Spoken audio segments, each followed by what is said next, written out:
Azot hidrogenlə reaksiyaya girir, amonyak əmələ gətirir. Reaksiya zamanı qapalı qabda təzyiq 40% azalıb. Son qaz qarışığında başlanğıc maddələrin həcmləri cəminin amonyakın həcminə olan nisbətini müəyyən edin.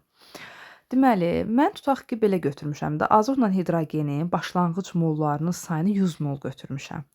40% azalıbsa, ümumiyyətlə, siz qapalı qabda, sabit temperaturda təzyiq qazların mol sayı ilə düz mütənasibdir. Təzyiqin 40% azalması mol sayının da 40% azalması deməkdir.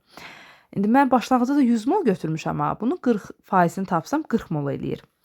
Reaksiyada baxıram ki, 4 mol qaz girir reaksiyaya, 2 mol alınır. Yəni 2 mol fərq vardı. 2 mol azalma olanda 2 mol amonyak əmələ gəlirdisə, 40 mol azalma olanda da deməli 40 mol amonyak əmələ gəlir. Sonra deməli reaksiyaya girən maddələr deməli 4 moldur. 4 mol olanda 2 azalma varsa, bəs 40 azalma olanda nə qədər yəni reaksiyaya girən maddə olubdur? Tapıram 80 mol. Əvvəldə də başlanğıc maddələrin mol miqdarını 100 götürmüşdüm axı. 80-i sərf olundu. Nə qədər qaldı? 20 molu. Amonyakda tapdım 40. 20-nin 40-a olan nisbəti bərabərdir 0,5-ə.